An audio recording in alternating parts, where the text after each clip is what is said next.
Right, so I want you to picture this scenario, just to set the stage here. You're out shopping, and you finally pull the trigger and buy this beautiful, brand new, just top-of-the-line television. Oh, yeah. Like the OLED panel you've been eyeing for 6 months. Exactly, the big one. So you carefully load it into your SUV, right? You drive it home like it's this fragile artifact. You wrestle the box up the stairs, you get it mounted, and you plug it into the wall. Hmm.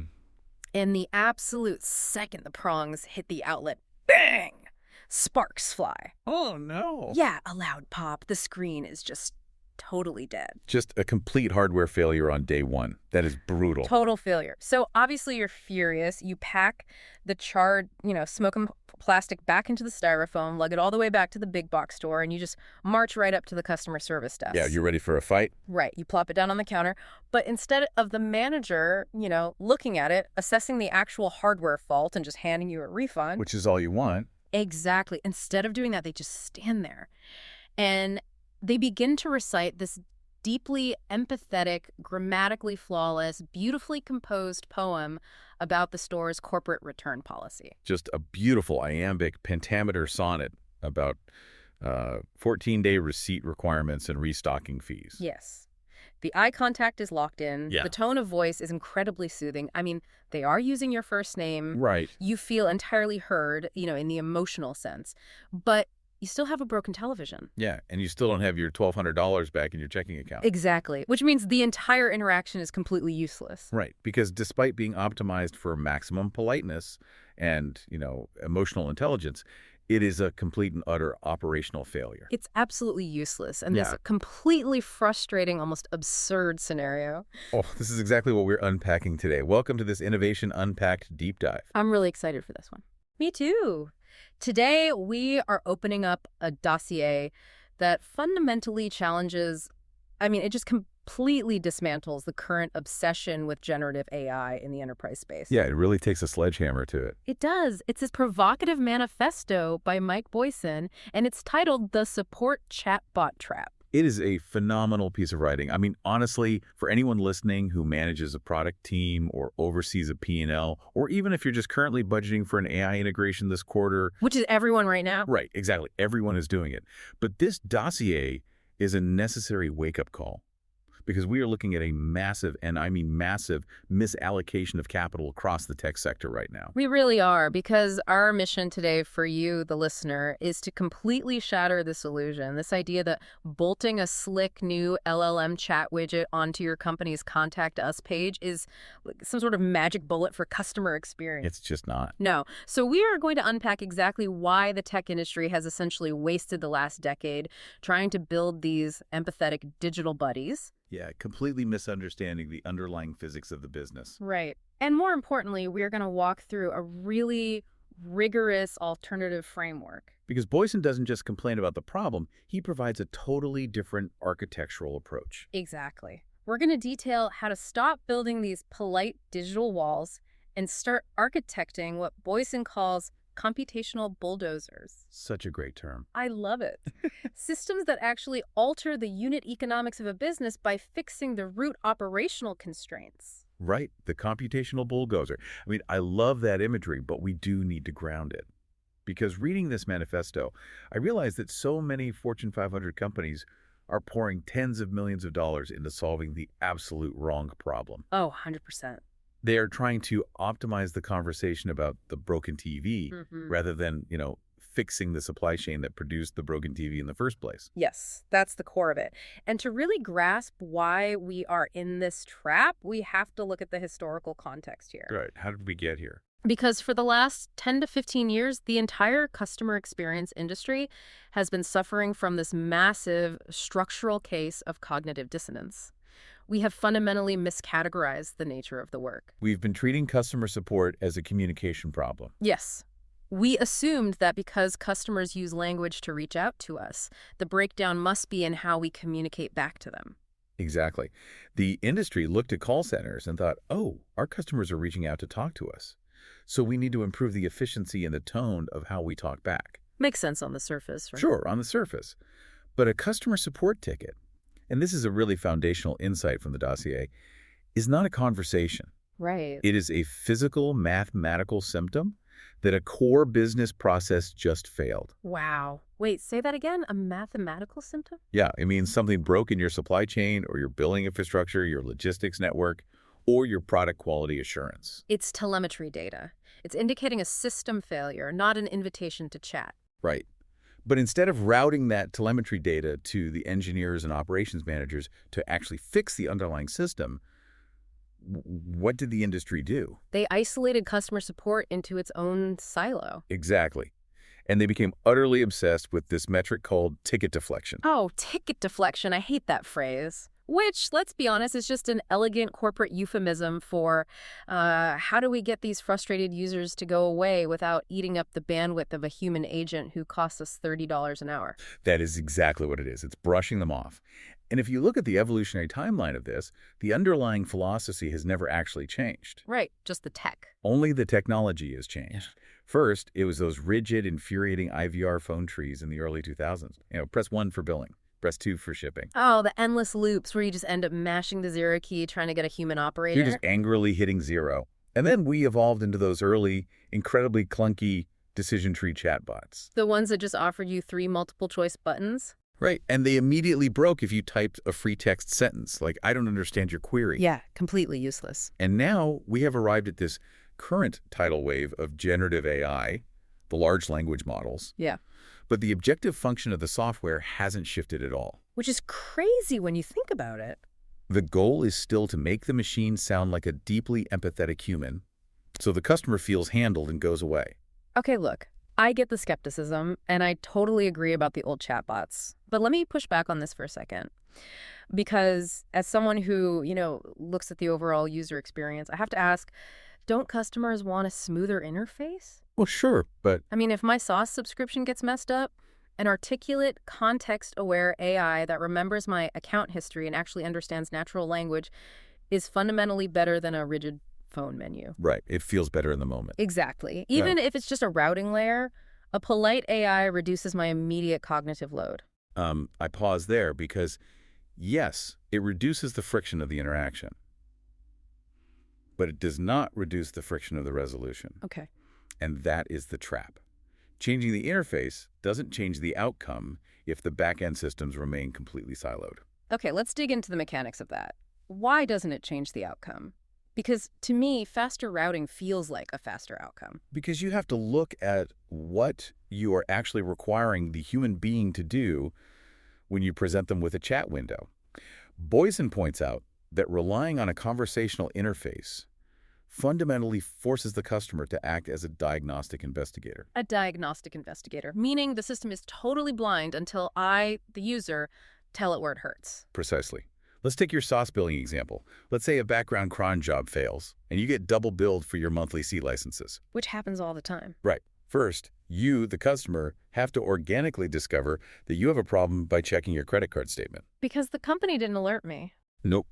Then you have to navigate to their website. You have to hunt down the support widget.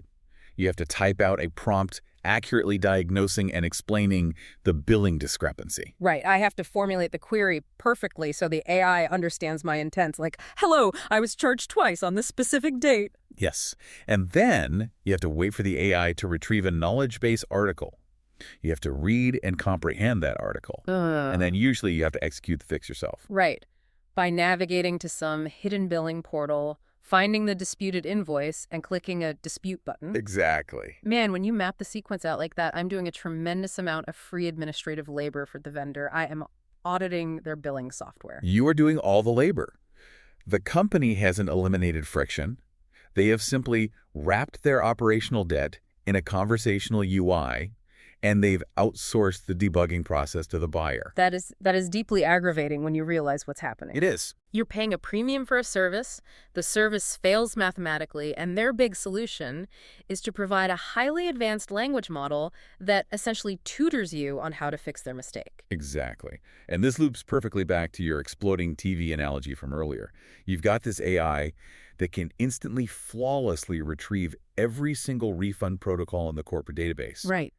But if it doesn't structurally alter the unit economics of how that double billing is resolved, If it doesn't actually ping the Stripe API, reverse the charge, and update the ledger automatically, Mm. you haven't innovated at all. You haven't done anything. You've just built what Boysen brilliantly calls a $500,000 parrot apologizing for a broken factory. A $500,000 parrot. God, it's such a visceral image. It's just sitting there squawking empathy, perfectly mimicking human concern, while the assembly line behind it is literally on fire. And this is why pure chat wrappers, the LLMs that just sit on top of broken legacy read-only databases, have notoriously abysmal resolution rates. Because they can't actually do anything. Right, because the customer realizes, usually about 3 comms deep, that the bot lacks the actual right permissions to do anything. It can only talk. It can't execute. So if treating this as a communication problem is the original sin here, what does it look like when a massive enterprise commits that sin at scale? Oh, it gets messy. Because the manifesto doesn't just stay in the theoretical realm of sauce billing, it takes us into a high-stakes, real-world, physical logistics scenario. It does. And this is where we need to examine what the dossier calls the near miss. Near miss. Right, because in engineering, human brains learn best through contrast. We have to study an architecture that almost worked to understand where the fatal flaw lies. Okay, so let's talk about the Aura retail disaster. For the listeners who are managing big consumer-facing operations, this is the case study you need to be paying attention to. Aura Retail, a massive global direct-to-consumer apparel brand. Hundreds of millions in revenue, heavily reliant on peak seasonal purchasing. So picture their global customer experience command center during the peak of the holiday rush.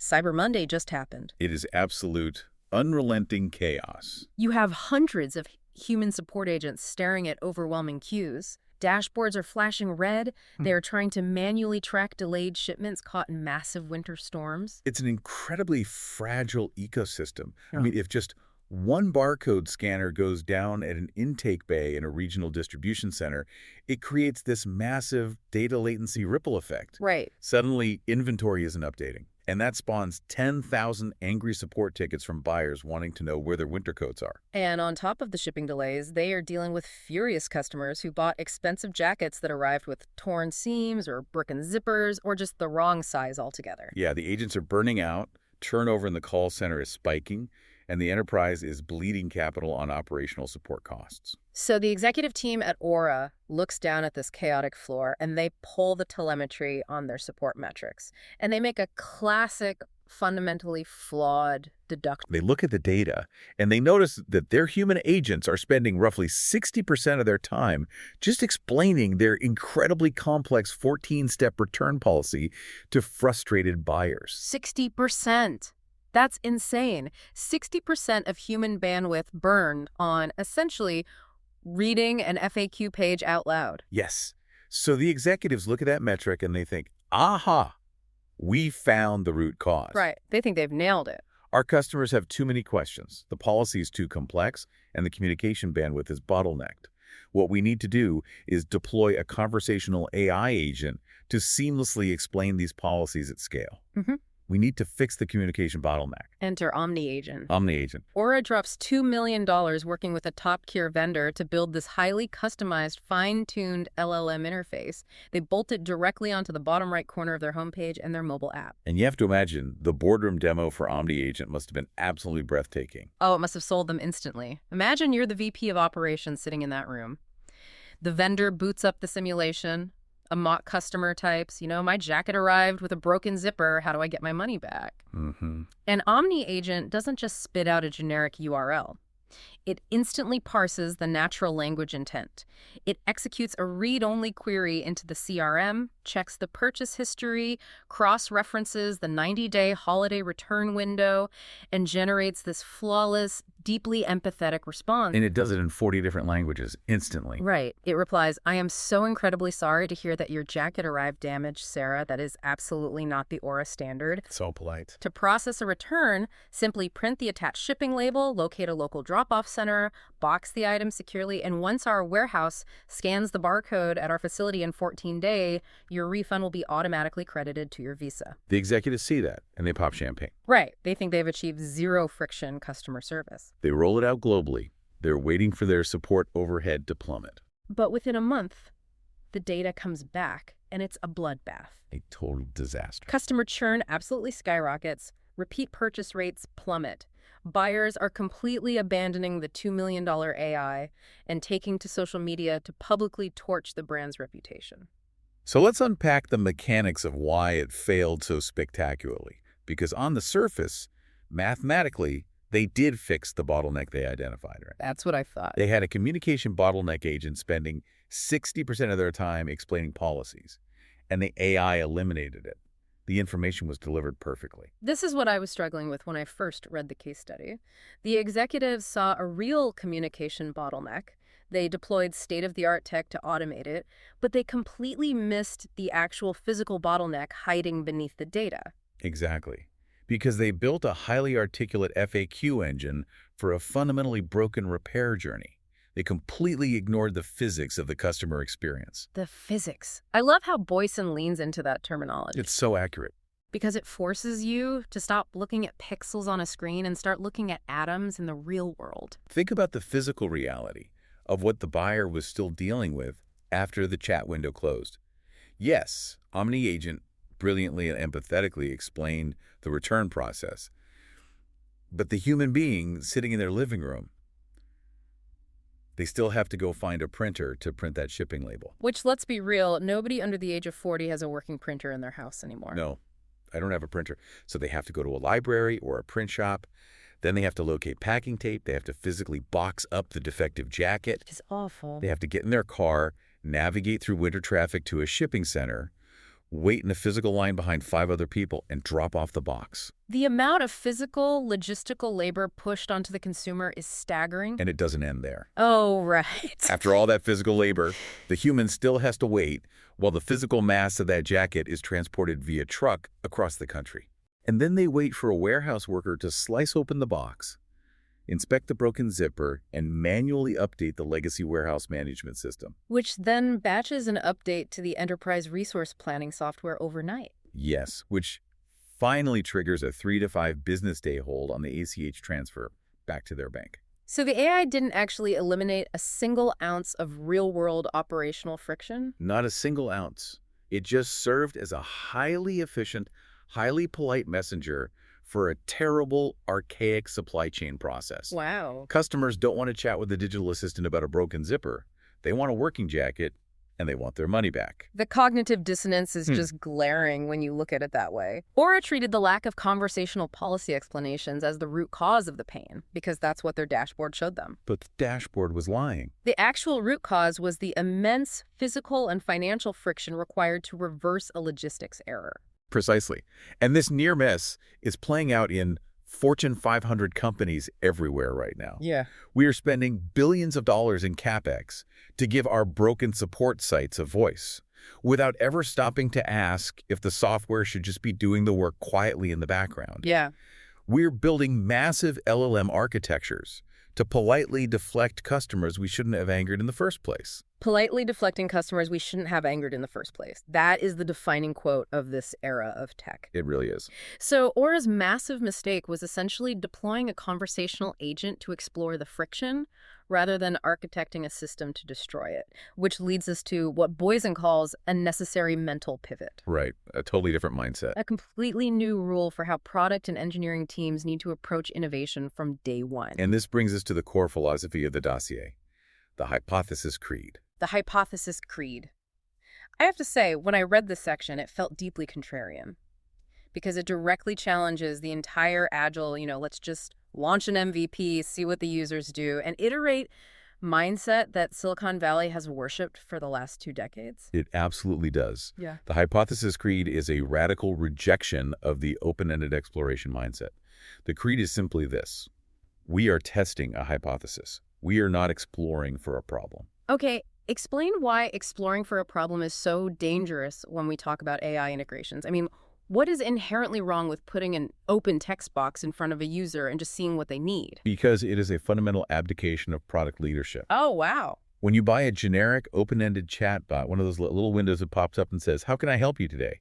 and you just stick it on your website hoping the telemetry will magically reveal where your structural friction is, you are essentially fishing in the dark. You're forcing the user to become your system architect. Exactly. You are relying on an angry, frustrated customer who is already annoyed that you double billed them or shipped them a broken jacket, to somehow accurately map out the structural vulnerabilities in your enterprise logistics network. That's absurd. It is absurd. They don't know how your APIs connect. They don't know your warehouse bottlenecks. It makes me think of an analogy. Imagine going into a hospital for a highly complex surgery. Okay. You're lying on the operating table under the bright lights, the anesthesia is wearing off, and the lead surgeon walks in, hands you a scalpel, and says, "So, what do you think we should cut today?" Any ideas on where the blockage is? That is terrifying, but it's a perfect parallel. It's insane. You'd run out of the hospital. Right. You want the expert to have already reviewed the MRI, to already know exactly where the failure is, and you want them to execute the fix with absolute precision while you sleep. But in software, we just hand the customer a blank text box and say, "Tell us what's wrong with our company." And the reason companies fall into this trap time and time again is because of what the dossier calls product-centric thinking. Let's define that, because it sounds like a good thing on the surface. I mean, being product-centric usually means you care about the product. In this context, product-centric thinking is a myopia. It's when a company tries to understand customer struggles by only looking at the digital screens those customers are currently clicking. Ah, I see. So if a UX researcher from Aura Retail sits down with an angry buyer and asks what their goal is while they're navigating the site, the researcher might document, the customer wants an easier way to navigate the support chat menu to find the refund button. Because that's what the customer is actively doing in that exact second. Right. But that is not their actual goal. Hmm. That is just a depressing description of the clunky, broken hoops the customer is currently forced to jump through to get their money back. Exactly. If you map their job to be done based purely on how they interact with your current interface, you are inevitably going to build them another tool to navigate chat menus. You're just building a better parrot. You are going to build a better parrot. You're just optimizing the friction rather than removing it. It's like adding another lane to a congested highway. You aren't solving the transportation problem, you're just inducing more traffic. Exactly. You are optimizing a process that shouldn't exist in the first place. So Boysen introduces this incredibly powerful rallying cry for product teams. Kill the chatbot. Strip the product. Kill the chatbot, strip the product. Okay, I want to simulate this right now. If we take away the screens, the keyboards, the chat windows, the mobile apps, what are we actually left with? We are left with the raw, uncomfortable bones of the operation. We are left with what Boysen calls axiom-driven job mapping. Axiom-driven job mapping. This is where the framework gets incredibly rigorous. Now, an axiom in a mathematical or philosophical context, it's not a hunch, right? It's not a marketing persona or a user story. No. An axiom is an undeniable foundational truth. Yeah. It is a fundamental physical, chemical, or mathematical reality that simply cannot be argued with. Right. It is the absolute bedrock of the problem. If you remove the axiom, the problem ceases to exist. Okay, so let's apply that rigorously to the Aura retail scenario. If I have an engineer at Aura, what is the atomic truth? The axiom of an e-commerce return. It's not the user needs to talk to an agent. No, it has absolutely nothing to do with communication. The atomic truth of an e-commerce return is purely a financial and logistics problem. Okay. The axiom is the brutal mathematical challenge of reversing a ledger transaction and moving physical mass backward through time and space. Moving mass backward. Wow, that framing changes everything, because when you say it like that, it strips away all the corporate UI gloss. Yes. You aren't building software, you're fighting the relentless, unforgiving constraints of gravity, shipping routes, and inventory reconciliation. Yes. Think about the literal mass of that defective jacket. Let's say it's 1.2 pounds of nylon, zippers, and goose down. Right. It is currently sitting inside a cardboard box on a porch in Seattle. The axiom isn't. The user is angry and needs empathy.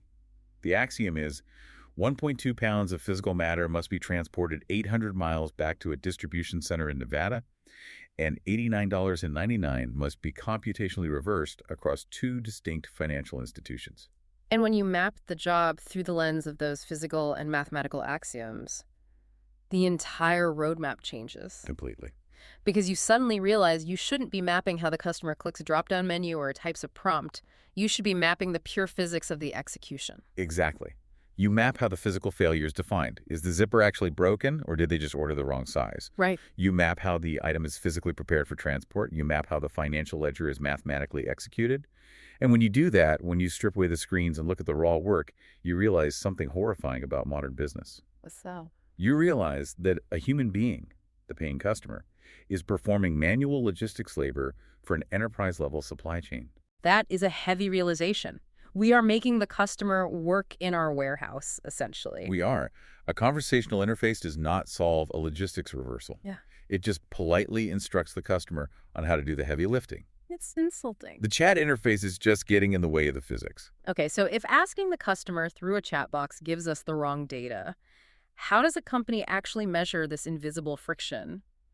Because executives need metrics, they need dashboards. Oh, they love their dashboards. Right. We've stripped away the software, we're looking at the raw physical axioms, the movement of boxes and the movement of money. How do we prove where the system is breaking without resorting to asking customers those useless, open-ended survey questions? Which brings us to the great trap of modern metrics. Targeted efficiency versus the CSAT illusion. Customer satisfaction scores. Mhm. CSAT. It's the holy grail metric for virtually every support team on the planet. I've seen executives base their entire annual bonus structures on moving CSAT up by 2 percentage points. They do. And the manifesto argues that relying on broad CSAT surveys to guide product architecture is a phenomenal way to light capital on fire. Explain why. Why is measuring customer happiness mathematically flawed? I mean, isn't the goal to make them happy? Because companies spend millions of dollars running these massive, broad surveys. They send an email after an interaction asking, did you like the new website design? Or was the support bot polite? Or did this article solve your problem? Please rate your experience from 1 to 5 stars. Right, and you get a dashboard showing a 4.2 average. But users do not know how to architect a systemic solution. They only know that they are experiencing friction. Right. Asking them broad questions about their feelings regarding an AI interface doesn't give you actionable operational data. It gives you statistically noisy sentiment. Just noise. If a customer gives Omni Agent a 1-star rating, or a retail doesn't know if the bot hallucinated, if the UI was clunky, or if the customer is just mad that they have to drive to the post office. The data is entirely polluted by the context of the operational failure. Exactly. So if we throw out the broad CHAS surveys, we replace them with what Boysen calls targeted efficiency. Targeted efficiency. Okay, break down how we measure that practically. Because we have already mapped the job down to its physics, down to the axioms, we don't need to ask broad sentiment questions. We look at the exact axiom that we hypothesize is failing, and we measure the exact computational or temporal cost of that specific failure. So for Aura Retail, instead of measuring how polite the bot was, what are we measuring? The physical delay required to execute a product replacement. Exactly. We bypass the user's opinion entirely and go directly into the operational database. Oh, I see. We measure the exact duration of the delay from the moment the API registers the ticket being opened to the exact microsecond the ACH transfer clears and the funds hit the customer's bank account. We measure the time constraint of the entire loop. We quantify the raw operational overhead. We pull data from the warehouse management system. How many man-hours are we paying warehouse staff in Nevada to physically slice open return boxes and inspect broken zippers? Right, because that's an actual hard cost. What is the churn rate, the permanent mathematically proven loss of future lifetime value from customers who are forced to wait 14 days for a resolution versus those who are resolved in 2 days? You isolate the operational pain and you measure it mathematically using existing system telemetry. Exactly. And the contrast here, man, this is the part of the dossier that I think is the most damning indictment of current tech. When you look at the raw data, you find this massive, indefensible efficiency delta. Let's talk about the theoretical minimums. This is where engineering rebel meets the road. Yes, because if we strip away the physical constraints, the theoretical minimum time to issue a digital refund using raw compute power and modern financial APIs like Stripe or Adyen is measured in what? Milliseconds? Milliseconds. It is computationally instantaneous. The database updates itself from a 1 to a 0, an API fires a webhook, and the money moves. Milliseconds? But the actual commercial time it takes to force a customer through a physical return process, the friction of printing the label, boxing the item, the multi-day shipping transit time, the physical warehouse intake queue, the legacy ledger batch update, that is measured in weeks. And the gap between those milliseconds of compute and those weeks of physical delay, that is not a communication gap. No, it's an architectural chasm. That is a massive, unacceptable efficiency delta. That is a broken pipe in your core business infrastructure. Exactly. And no amount of empathetic, grammatically flawless chat from an LLM is going to bridge the gap between milliseconds and weeks. It's just squawking while the customer waits. Okay, I am fully tracking this. We have diagnosed the actual disease instead of treating the symptom. We have mapped the raw physical axioms. Oh, you have. We have proven the pain mathematically using targeted efficiency, bypassing the noisy CS-AT data. We've completely validated the structural friction. We've validated it. Now, how do we build a solution that doesn't just slap a Gen AI Band-Aid on it? How do we build a system that completely changes the rules of the game? We are at the climax of the framework. Yes. Architecting the bulldozer. This is where a company must deploy the most aggressive maneuver in the strategic playbook. Structural inversion. Structural inversion. Okay, this is the concept the listener needs to take back to their product team tomorrow.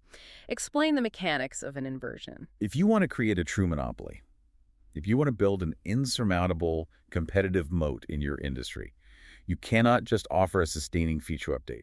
You can't just build a 10% faster chatbot or slightly cleaner UI. That's just playing at the margins. Right. You must radically alter the underlying unit economics of how your solution is delivered. You must invert the structure of the labor. Invert the structure. Okay, well, let's apply that directly to Aura Retail. How do we invert the physics of the refund process? We know the constraint is the 14-day physical loop. For Aura, the ultimate bottleneck is the customer labor required to trigger the logistics loop, followed by the warehouse labor required to validate it. Right. So the manifesto proposes a labor inversion. We completely decouple the execution of the resolution from human operational effort, both the customer's effort and the warehouse's effort. Okay, I'm putting on my pragmatist hat here for a second because that sounds like magic. What does that actually look like in practice? If we aren't spending our $2 million budget on building Omni Agent the chatbot, what specific software architecture are we building? We build an autonomous agentic resolution engine. An autonomous agentic resolution engine. Okay, walk me through the plumbing of that. How does it work without a chat interface? It is deeply integrated into the back end. So no front-end widget. Exactly. Instead of an AI that sits on the front-end website waiting for a customer to complain, this AI connects directly to the core infrastructure. It plugs directly into the supply chain telemetry, the ERP system, the carrier tracking APIs, and the financial ledger. It's living in the plumbing. It is the plumbing. Let's look at two scenarios. Okay. Scenario 1, transit damage. A delivery carrier, let's say FedEx, has a package on a truck. Their internal system flags that the package was crushed or heavily damaged in transit. The autonomous engine at Aura is constantly pulling that carrier API. It sees the flag immediately. Before the truck even reaches the customer's house. Exactly. Scenario 2, manufacturing defect. Let's say a specific batch of jackets has defective zippers. Okay. The engine doesn't wait for thousands of chats. It detects a statistically significant early spike in failure rates linked to a specific factory batch number in the metadata. So the AI sees the mathematical certainty of the failure. What does it do next? It acts proactively. And this is where the unit economics shift. The engine calculates the wholesale loss of the jacket. It runs the math and realizes that paying for return shipping, paying a warehouse worker to inspect a zipper we already know is broken, and risking the permanent loss of the customer's lifetime value is financially foolish. Just burning money. Right. It is a net negative ROI to demand the item back. It costs more to process the return than the jacket is worth at cost. Precisely. So the engine automatically triggers a replacement shipment API call to the closest warehouse before the customer even realizes there is a problem. Before the customer even opens the damaged box. Yes. The system bypasses the UI entirely. It simply sends a proactive, automated email or SMS. Hi, Sarah. Our logistics system detected an issue with your delivery in transit. That's our fault. A replacement jacket is already on the way via overnight shipping, free of charge.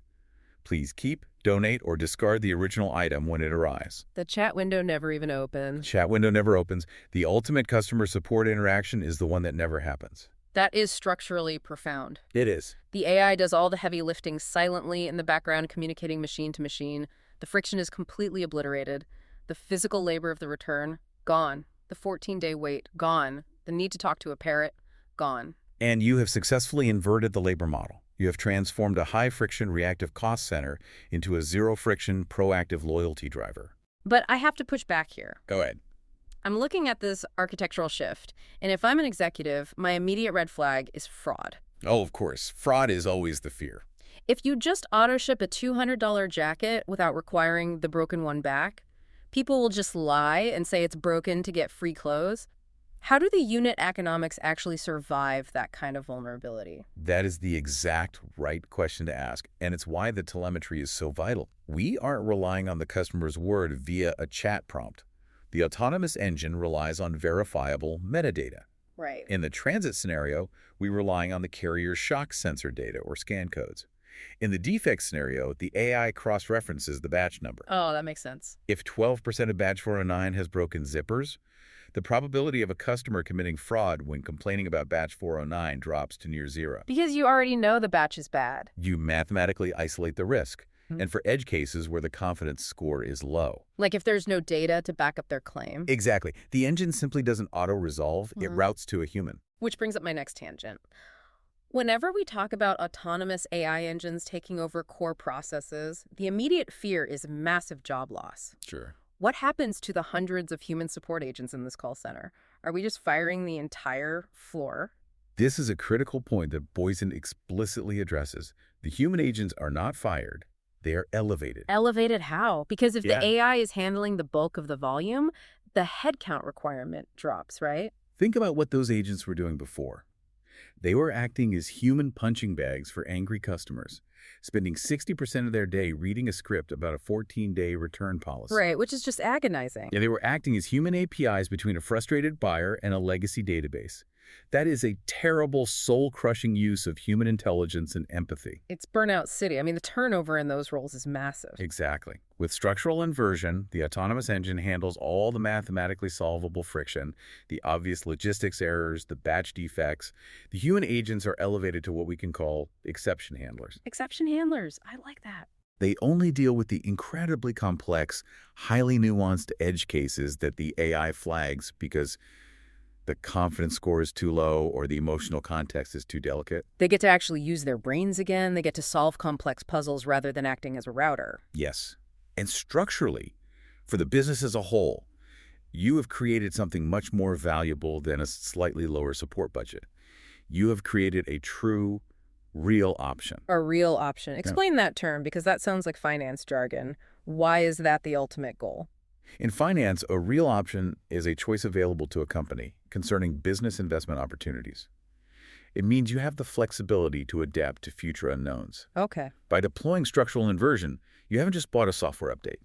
You've bought a fundamentally new, highly agile business model. You've dropped the marginal cost of resolving a logistics failure to near zero. Wow. And more importantly, you have dropped the speed of execution from weeks to milliseconds. You've built an operational moat. An insurmountable moat. Think about your competitors.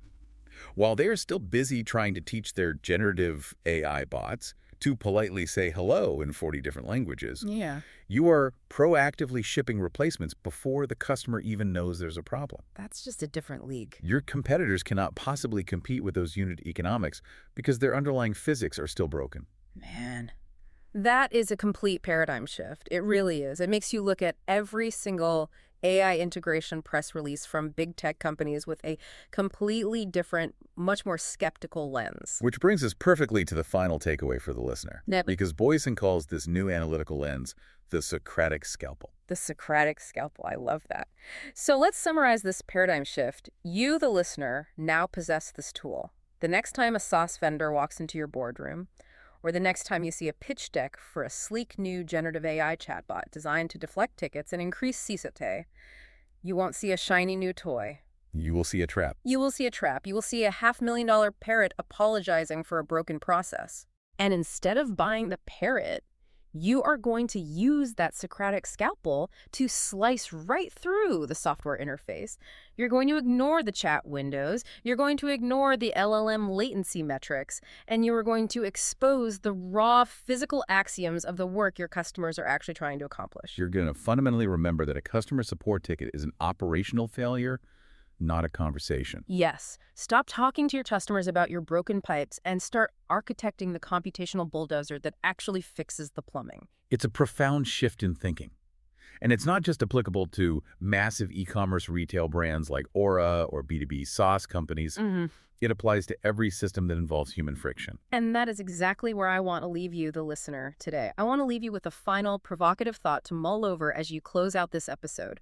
We've spent this entire deep dive analyzing enterprise customer service and external logistics. But I want you to look beyond that. Look at your internal operations. Exactly. Look at your own internal team processes. Look at your HR systems. Look at how you handle IT procurement requests internally.